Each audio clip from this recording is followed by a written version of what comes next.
أعوذ بالله من الشيطان الرجيم. بسم الله الرحمن الرحيم. الحمد لله رب العالمين، والصلاة والسلام على أشرف الأنبياء والمرسلين وعلى آله وصحبه أجمعين. اللهم اغفر لنا وللمسلمين، اللهم فقهنا في الدين وعلمنا التأويل واهدنا إلى صراطك المستقيم. اللهم اجنبنا من المعاصي كما باعدت بين المشرق والمغرب يا كريم. السلام عليكم ورحمة الله وبركاته. Yang dihormati dan dikasihi Tuan Imam Barisan Bilal, pengurusi surau, para pemimpin masyarakat, tuan-tuan guru, sedang hadirin dan hadirat, moga-moga kita dirahmati oleh Allah Subhanahu wa taala.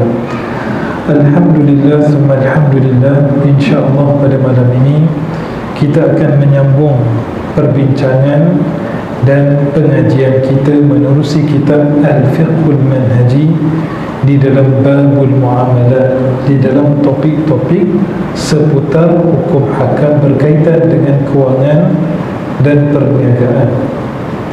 Sebelum kita meneruskan perbincangan menerusi kitab Al-Fiqhul Manhaji, saya ingin membaca dan mengajak diri saya dan juga tuan-tuan dan puan-puan para hadirin sekalian untuk merenung firman Allah di dalam surah Al-Hadid yang ada hubung kaitnya dengan apa yang kita bincangkan.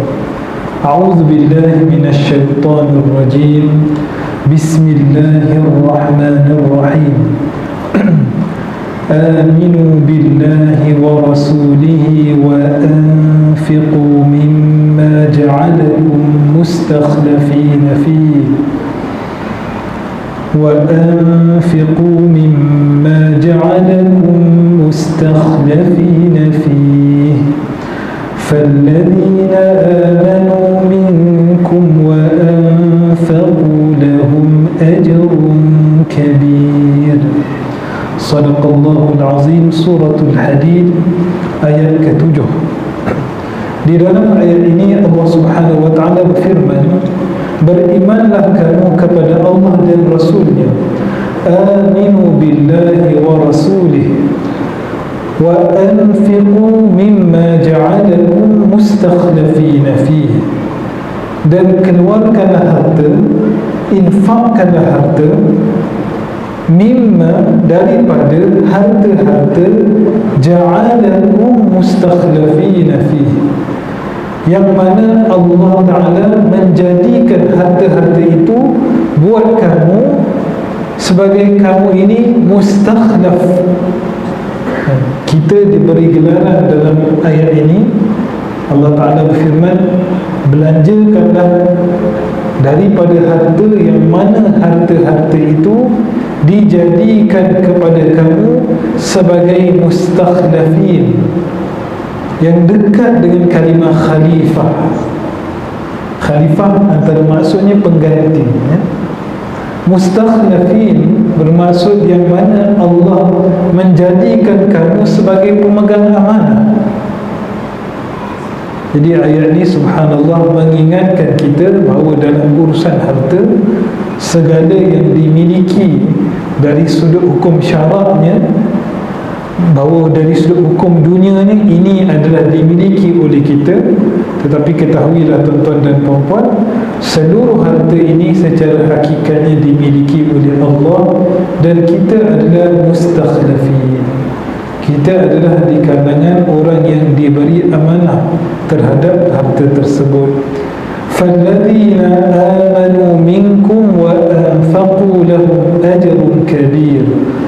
Dan maka orang-orang yang beriman dan menginfakkan harta mereka dengan jalan yang diberi kepercayaan kepada mereka, mereka akan diberikan dengan ajrun kabir, pahala dan ganjaran yang besar. Jadi itu ayat untuk kita sama-sama renung berkaitan dengan tajuk perbincangan kita, iaitu Al-Fiqhul Muamalat.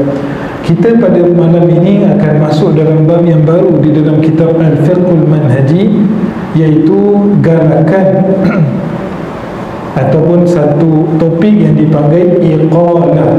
Dalam istilah fiqhnya adalah iqalah. Kalau tuan-tuan buka buku Jawi pun lebih kurang sama juga istilah yang digunakan, iqalah. Iqalah ini secara umum apa maksudnya tuan-tuan? Kita bersetuju untuk membatalkan jual beli yang kita dah lakukan. Sebab jual beli yang dilakukan ini, jual beli ini, sifat kontrak itu adalah dipanggil dalam bahasa Arab, seperti mana kita belajar mad lazim dalam istilah tajwid ada mad lazim, ada mad wajib, ada mad jaiz Kontrak, akad dalam istilah fiqh pun ada dua istilah. Satu dipanggil akad lazim dengan akad jaiz. Akad lazim ini bermaksud ada jenis-jenis akad kontrak muamalah ini apabila setelah selesai diijab dan qabul, dan setelah cukup syarat-syarat akad tersebut memberi kesan lazim, kontrak itu tak boleh dibatalkan. Ada kontrak-kontrak yang sifat dia adalah jaiz. Sebagai contoh dalam fiqh Syafi'i, antara bentuk kontrak jaiz yang boleh dipanggil dalam bahasa undang-undang revocable, boleh ditarik semula, adalah sebagai contohnya orang yang memberi pinjam barang dia kepada orang. Kita bagi pinjam barang kita ke orang, ini bukan pinjam duit, dia pinjam barang. Jadi kita bagi pinjam, bila-bila kita boleh minta. Dia kontrak yang non-binding. Dalam masa undang-undang kita panggil apa tuan-tuan? Binding kontrak yang non-binding. Jadi dalam istilah fiqhnya, lazim dengan jaiz. Ada kontrak yang bila dah selesai dikontrakkan, hukumnya lazim, tak boleh ditarik balik. Dia bukan macam dekat parlimen, saya tarik balik yang berhormat, saya tarik balik ini pun satu masalah. Cakap benda bukan-bukan, betul tarik balik. Tuan-tuan dan perempuan yang dirahmati Allah, jadi kontrak iqalah ni bermaksud persetujuan antara dua pihak yang berkontrak untuk membatalkan kontrak yang sudah dilakukan. Contohnya dia dah buat jual beli, maka penjual dengan pembeli itu esoknya ataupun selepas dah binding kontrak itu, dia kata boleh tak aku pembeli sebagai contoh cakap dekat penjual, saya nak pulangkan baliklah barang ni, saya belum guna lagi tapi saya ada nak guna duit sikit, jadi boleh tak saya minta jasa baik kepada penjual supaya penjual terimalah dan diambil balik barang ni, dan dia pula dapat semula harta ataupun harga yang dah dibayar. Jadi itu maksud iqalah tuan-tuan. Dan dia terpakai kepada semua bentuk kontrak yang lazim, kontrak akad yang lazim. Berkaitan dengan masyru'iyah, pensyariatan ataupun hukum kontrak ataupun pembatalan kontrak seperti ini, di sana ada hadis yang mana disebut oleh Nabi SAW di dalam Sunan Ibn Majah. Antaranya yang diriwayatkan oleh Abu Hurairah radhiyallahu anhu, bahawa baginda sallallahu alaihi wasallam bersabda, man aqala musliman bai'atahu aqala Allahu athratahu. Sesiapa yang bersetuju untuk membatalkan setelah diminta oleh saudara muslimnya yang lain untuk membatalkan jual belinya atas dasar-dasar tertentu. Biasa orang minta batal ni dia ada keperluannya, dia bukan senang-senang minta batal. Maka kata Nabi SAW, Allah akan batalkan aqala Allahu athrata. Allah Ta'ala akan membatalkan kekurangan-kekurangannya di hari kiamat kelak. Maksudnya dosa-dosa yang kita lakukan akan dipadam oleh Allah. Digalakan, maksudnya sunat, apabila ada orang minta pada kita supaya membatalkan kontrak, kita pun batalkan, serahkan balik duit. Hukumnya tidak wajib. Contohnya penjual, dia nak rolling business tu, dia dah dapat cash, dia nak beli barang lagi, jadi tak wajib bagi dia. Tapi kalau antara ganjaran yang dijanjikan oleh Allah petah lagi pada orang-orang yang memerlukan pembatalan itu adalah kalau kita menolong saudara kita, Allah Ta'ala akan menolong kita di hari kiamat kelak, seperti mana dalam hadis yang sangat masyhur, wallahu fi auni al-'abdi ma kana al-'abdu fi auni akhihi. Allah Ta'ala sentiasa membantu seorang hamba selagi mana hamba itu membantu saudaranya. Jadi secara ringkas inilah yang dimaksudkan sebagai kontrak iqalah. Dan syarat iqalah ni, barang dan juga harga tu dipulangkan seperti mana asalnya. Kalau contohnya harga tu dah dikurangkan, dia jadi kontrak lain. Dia jadi kontrak apa tuan-tuan? Dia jadi jual beli biasa. Ibaratnya macam saya dah beli barang tu hari ni daripada penjual, esok tu saya minta supaya dapat balik duit saya, penjual kata tak boleh. Kalau nak boleh, kau kena jual dengan harga yang lebih rendah. Jadi itu dah jadi jual beli yang lain, bukan dinamakan sebagai iqalah. Boleh tak buat macam tu? Hukumnya boleh, hukumnya boleh, tak jadi masalah. Tetapi yang disebut dalam hadis ni adalah iqalah. Kita masuk dalam bab yang baru, dipanggil jual beli salam. Sin lam mim, as-salam. Sin lam mim, baris bawah, silmi, jadi apa tuan-tuan? Keamanan. Sin lam alif mim pun jadi keamanan juga, salam. Jadi salam ini ataupun namanya yang lain salaf, adalah kontrak yang diperkenalkan nanti dalam sirah, dilakukan oleh Nabi SAW bila Nabi tiba di Madinah. Dalam bahasa kita, maksud salam ni adalah kontrak tempahan. Kontrak tempahan, kita tempah barang, bagi duit dulu kita bagi duit, dinamakan salam ni. Syaratnya dah dibagi duit, dah diselesaikan bayaran, selepas itu barulah nanti barang itu akan sampai. Dengan syarat dalam kontrak salam ini, spesifikasi barang tu kena jelas dan tarikh delivery itu pun kena jelas. Di macam kita buat perniagaan ataupun pembelian secara online lah tuan-tuan. Saya baru ni, kakak saya update pada saya, mak saya dah tahu beli barang melalui TikTok. Saya pun kejut juga, aku pun tak ada TikTok lagi ni.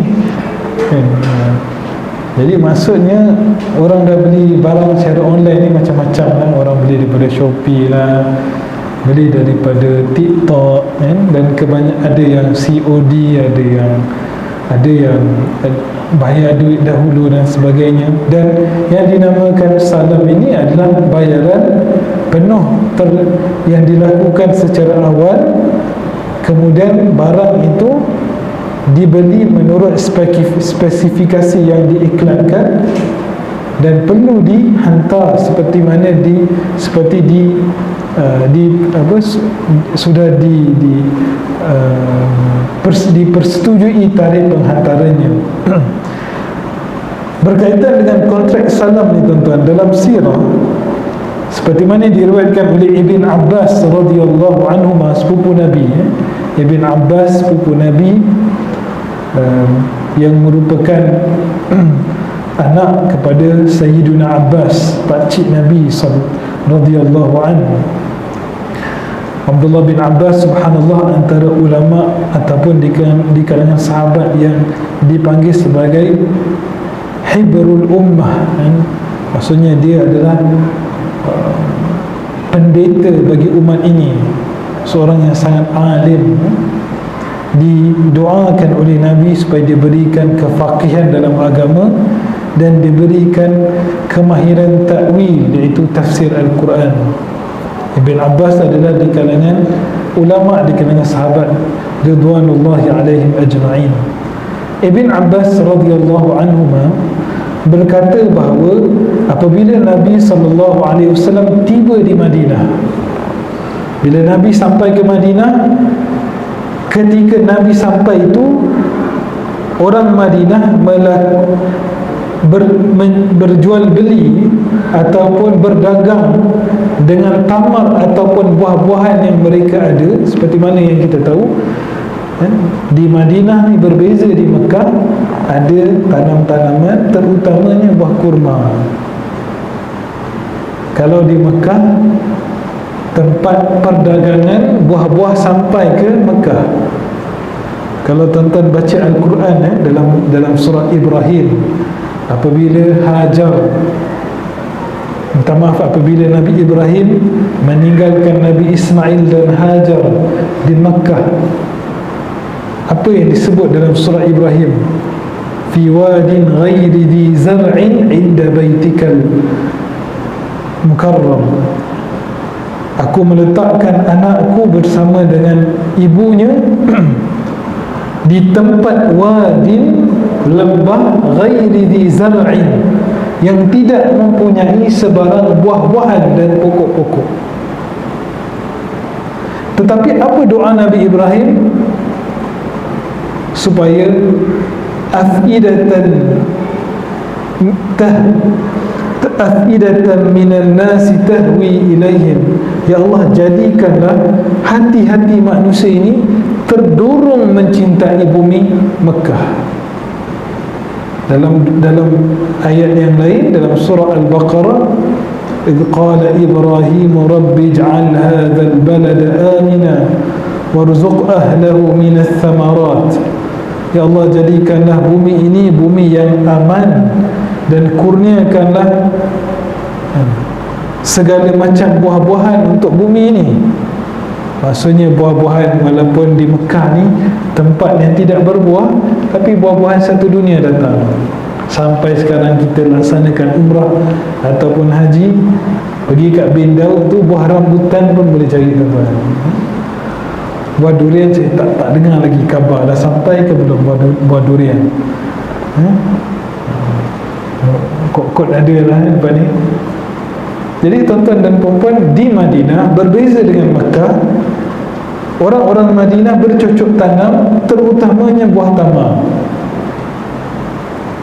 Dan nanti bila kita masuk dalam bab yang akan datang, bab waqaf, antara hadis yang diriwayatkan berkaitan dengan waqaf, Abu Talha bertanya kepada Nabi SAW, apa yang sepatutnya dilakukan dengan sekeping tanahnya, sebidang tanahnya di Bayrahah, satu tanah yang Nabi sendiri suka untuk berteduh di kawasan tersebut. Maksudnya tanah ni apa, tuan-tuan? Tanah ni merupakan taman, ada buah-buahan. Jadi di Madinah ada tempat-tempat yang ada buah-buahan. Baru ni kawan-kawan junior saya ada lagi yang belajar di Madinah, musim sejuk baru ni, sekarang pun belum betul-betul panas lagi kan. Dia kawan-kawan ni dia hiking dekat Madinah lah. Kok nanti tuan-tuan nak pergi buat umrah, nanti nak hiking pun boleh test juga. Sekarang ramai yang buat secara DIY kan, beli tiket Asia. Ada kadang-kadang saya rajin juga tengok harga tiket ni, dan ada musim 1,900 pergi balik, ada musim 2003 harga lebih kurang macam tu lah kan. Ada penerbangan yang selesa sikit 2,700, Saudi lebih kurang 3,200 harganya.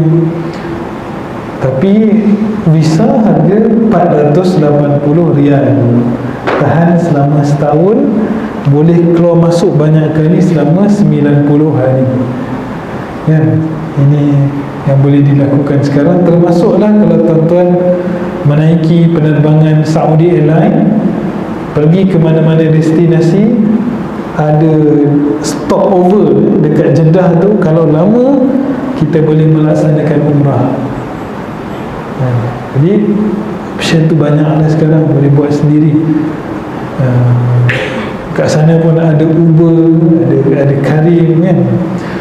Tuan-tuan dan puan-puan yang dirahmati Allah, kata Ibn Abbas, bila Nabi sampai ke Madinah, Nabi saksikan orang-orang Madinah ni yuslifuna fi thamar. Maksudnya mereka ni berjual beli secara salaf, iaitu secara salam. Baik dia minta bayaran dulu, nanti setahun lagi baru dia bagi buah yang ditempah. Jadi bila dia dapat duit, bila penanam ni dapat duit, dia dapat jadikan duit tu selain daripada modal awal, dia pun dapat untung awal-awal.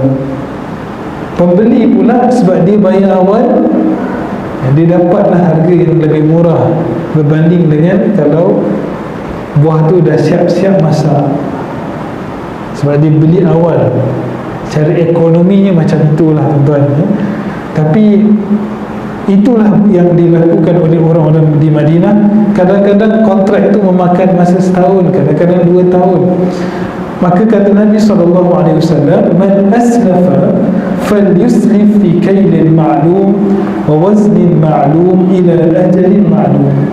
Sesiapa yang melakukan kontrak salaf, iaitu salam, maka lakukanlah dalam timbangan yang diketahui secara sukatan ataupun beratnya, dan juga dilakukan dalam tempoh yang dipersetujui, diketahui.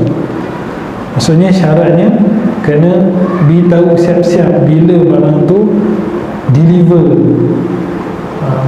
dan berapa, apa spesifikasi dia, berapa berat dia, berapa sukatannya. Dan hadis ini yang kita baca adalah diriwayatkan dalam Sahih Bukhari. Dalam hadis yang lain, menurut Abdul Rahman ibn Abza dan Abdullah ibn Abi Awfa, dua sahabat ini menceritakan bahawa orang-orang Nabati, orang daripada Syam, datang ke Mekah ataupun ke Madinah, datang ke Madinah, dan mereka juga ingin membeli ataupun mereka melakukan kontrak salam untuk tujuan membeli. Fanuslifuhum fil hinta wasyair wazzaid ila ajalin musamma. Kami melakukan salaf dengan mereka dengan, iaitu kami membeli hintah, kami membeli gandum, kami membeli syair, iaitu buah bali, dan kami membeli zait, minyak zaitun. Seperti mana yang kita tahu di Syam, antaranya Filistin, ini tanaman yang popular lah. Kalau di kawasan Jaziratul Arab, di semenanjung Arab, dia tak ada gandum. Kalau pergi ke Syam, kawasan Jordan, kawasan Suria, kawasan Filistin, di situ ada gandum. Saya ingat dulu waktu saya belajar di Jordan, gandum ni dia akan nampak menghijau musim bunga. Bila musim sejuk, nanti hujan turun, hujung musim sejuk dalam bulan 2 macam ni, dia dah mula hijau dah, dan puncak dia menjadi hijau gandum ni waktu musim dalam bulan 3, bulan 4. Nanti bulan 5 dia mula panas, bulan 6, 7 panas, sampailah nanti tunggu musim hujan sekali lagi, waktu musim sejuk. Waktu musim panas hujan tak turun, waktu musim bunga pun hujan kalau turun jarang-jarang lah tuan-tuan. Mungkin sekali dua. Hujan hanya turun musim luruh dan musim sejuk. Dan kalau hujan tak turun-turun, lambat turun, akan dibuat solat al-istisqa. Takut-takut gandum nanti tak menjadi. Antara tanaman yang popular juga di Syam ini, seperti mana dalam hadis ni, adalah zaitun, sampai sekarang. Jadi bila kita baca Al-Quran, yang ayat Quran yang kita bawa baca tadi, surah Ibrahim, kita tengok bumi Makkah sekarang, kita tengok subhanallah, identical, sama seperti mana disifatkan bumi itu kering tapi buah-buahan datang daripada seluruh pelosok dunia. Kita nampak benda itu berlaku. Bila kita tengok hadis, hadis ni adalah dokumen, kalau bagi orang yang bukan Islam mungkin dipandang sekadar dokumen sejarah, tetapi periwayatannya sangat terperinci, diperturunkan dengan sanad. Jadi sampai sekarang kita boleh lihat dia bukan cakap-cakap kosong, tetapi subhanallah, identical apa yang disebut dalam hadis dan apa yang kita saksikan sekarang. Jadi perbuatan akad salam ni sudah dilakukan sejak zaman baginda sallallahu alaihi wasallam.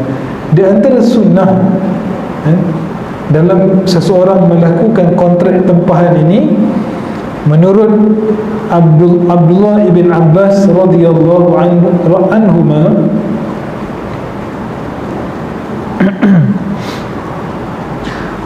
menyebut bahawa antara sebab asbabun nuzul bagi ayat terpanjang dalam Al-Quran, antaranya disebabkan akad salam, kontrak salam. Sebab kontrak salam ni melibatkan tempoh yang panjang. Kalau kita sekadar beli baju tu mungkin tak panjang tuan-tuan, tapi kalau orang tempah dengan kuantiti yang banyak, maka kata Ibn Abbas, di antara asbabun nuzul ayat terpanjang dalam Al-Quran adalah kerana kontrak salam. Sebab kontrak salam ni melibatkan hutang, melibatkan tempoh, maka turunlah ayat Allah dalam surah Al-Baqarah ayat 282, A'udzubillahi minasyaitonirrajim, Ya ayyuhalladzina amanu idza tadayantum bidainin ila ajalin musamman faktubuh waliyaktub bainakum katibun bil 'adl ila akhiril ayah. Satu muka ayat dia. Saya pernah jadi imam tarawih, turn saya tu kena baca ayat tu tuan-tuan. Dia tak dapat nak diskaun lah kan. Saya habiskan, agaknya lepas semayang tu saya tak perasan, agaknya jemaah tak perasan saya dekat dengan dia. Jadi saya dengar lah jemaah kata, panjang betul ni tadi, aduh. Lepas tu saya pun cakap dekat jemaah saya, Ji, saya minta maaf lah Ji, itu memang ayat paling panjang lah, saya tak tahu nak cut macam mana tu. Lepas tu kebetulan pula tahun akan datang tu, bila saya dah sekali terdengar orang merunggut macam tu, saya pun bila diminta, saya pun baca ringkas sikit, dan tak sampai ayat tu, tak sampai kat saya. Jadi kebetulan orang tengah minum teh kan, murid tu, jadi orang yang sama dia lupa pula. Agaknya dia cakap kat saya sebab dah setahun lalu kan, dia cakap, Ustaz, baguslah, senang, ringan Ustaz dah ini jadi imam. Saya pun kata, yelah, sebab tahun lepas abang yang cakap kan, baca ayat panjang sangat, tapi saya tak dapat nak elak sebab itu ayat terpanjang dalam Al-Quran Karim. Tak dapat nak potong, tuan-tuan, tak dapat nak potong. Dan tuan-tuan dan puan-puan yang dirahmati Allah, cuma kadang-kadang antara dilema para imam ni, kadang-kadang kita minta imam sebagai contoh, imam tolong baca sekadar separuh muka surat saja, ataupun kalau boleh baca suku muka surat ataupun 1/3 muka surat. Cuma kadang-kadang para imam ni dilema sebab kalau potong ayat di tempat, walaupun pada wakaf, tapi kalau ayat tu jadi tergantung, orang yang jadi imam tu jadi tak sedap, dan makmum yang faham bahasa Arab pun dia jadi tak sedap. Contohnya kalau nanti Ramadan, hari kelima lah, hari kelima kita pun nak baca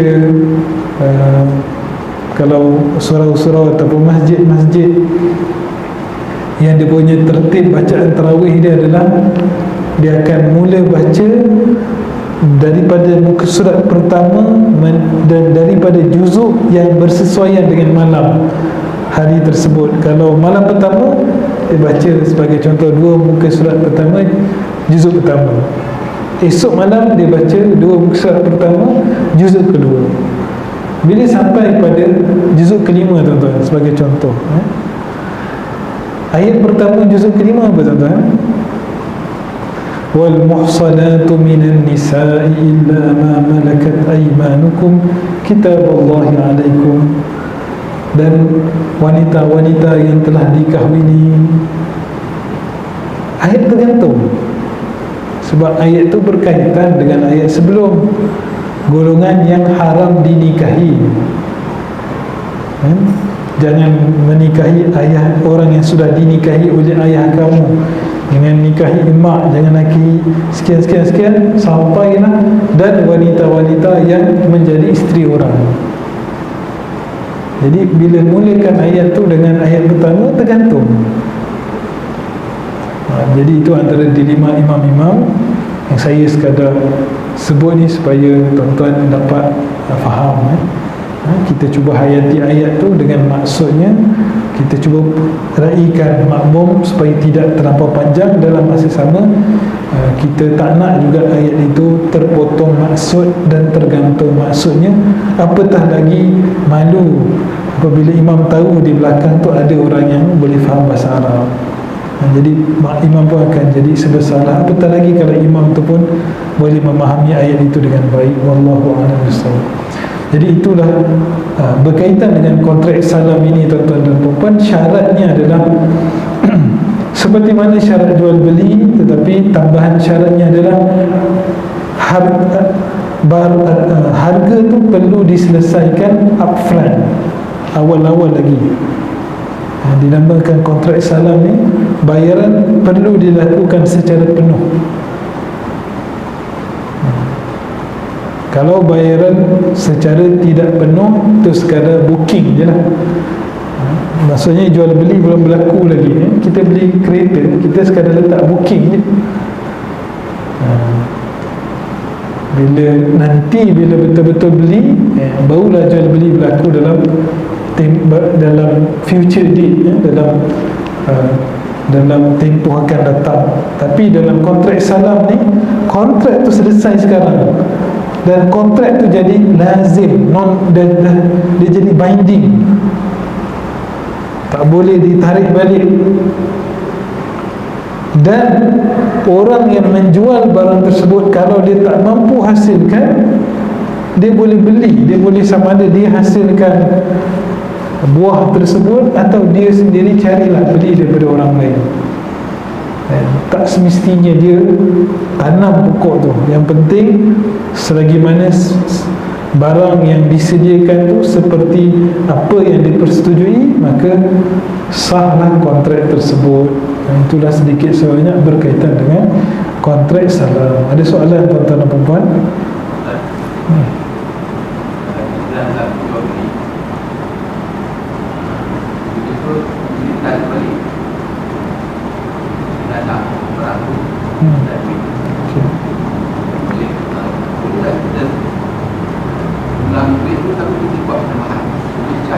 Okey.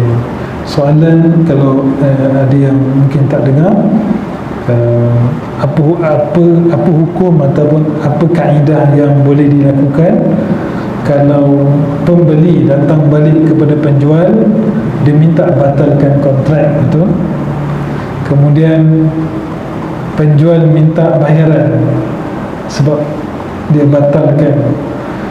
Dia ada beberapa keadaan lah. Yang pertama, yang seperti kita bincang tadi, tuan-tuan.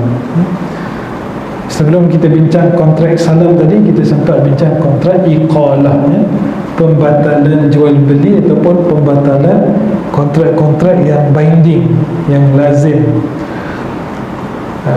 Hukum melakukan pembatalan itu adalah sunat, bukan wajib. Jadi terpulang kepada penjual. Kalau penjual tu tak nak, pembeli tak boleh paksa, sebab kontrak dah selesai. Dan boleh jadi duit tu ada keperluan yang penjual tu dia nak guna cash tu. Jadi melainkan atas dasar ihsan penjual. Maka dalam hadis-hadis yang kita baca tadi, Nabi menyebut man aqala musliman aqalahu Allahu athratahu yaumal qiyamah.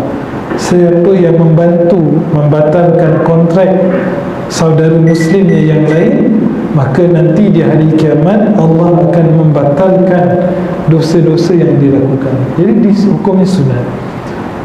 Cuma apa hukum kalau tiba-tiba penjual tu dia letak syarat? Boleh nak kena ada charge. Maksudnya bila charge ni dia potonglah duit tu kan. Maksudnya kalau semalam beli 100, hari ni dia boleh ambil balik, tapi dibagi 90. Macam saya sebut tadi, dia tak jadi iqalah tapi jadi jual beli baru lah. Maksudnya jadi jual beli baru. Hari kedua tu bila datang pembeli tu nak minta batal, dan penjual tu minta aku boleh pulangkan, tapi aku pulangkan 90 je lah, aku tak pulangkan RM100. Jadi dia dah jadi apa tuan-tuan? Dah jadi jual beli yang baru. Dia jadi jual beli yang kedua. Jual beli pertama semalam, beli barang harga 100, penjual jual barang harga 100. Esoknya penjual jadi pembeli, dia beli barang yang sama harga RM90. Itu dah jadi jual beli yang lain. Boleh dilakukan tapi dia tak jadi iqalah, jadi jual beli. Tapi kalau boleh jadi juga bukan jual beli, tapi contohnya kita sekadar booking barang saja, lepas tu kita nak batalkan booking tu. Kalau tuan-tuan masih ingat, kita bincang isu ni dalam mungkin beberapa bulan lepas, yang kita panggil jual beli yang ada wang cengkeram, dipanggil bai'ul urbun. Bai'ul urbun ni kita letak duit dan sebagai urbun, sebagai cagaran ataupun sebagai down payment, dan kalau jadi jual beli, duit tu akan dikira sekali sebagai harga yang kita nak bayar. Dan contohnya kita harga barang tu RM1,000, kita dah letak RM50, jadi kita hanya perlu bayar RM950. Tapi kalau tak jadi beli, wang tu akan hangus. Jadi dalam mazhab Syafi'i hukumnya tak boleh, kena pulangkan balik. Dalam mazhab Hanbali, dan inilah yang difatwakan oleh Majlis Penasihat Syariah Bank Negara, bahawa urbun dibenarkan, dan ini juga adalah yang difatwakan oleh badan-badan fatwa antarabangsa. Urbun dibenarkan berdasarkan pandangan mazhab Hanbali. Perbuatan seperti itu ada asasnya, pernah dilakukan oleh Sayyidina Umar bin Khattab pada zamannya. Wallahu a'lam bishawab. Jadi itu contoh klaim wang, sama ada wang deposit ataupun klaim semula jual beli yang dilakukan semalam. Jadi saya harap penjelasan yang saya bagi ini menjawab persoalan yang ditanya. Allahu a'lam. Ada soalan lagi? Aku qawli hadza, insyaallah kita jumpa dalam perjumpaan akan datang. Wa astaghfirullahal azim li wa lakum wa lisairil muslimina wal muslimat, innahu huwat tawwabur rahim. Assalamualaikum warahmatullahi wabarakatuh.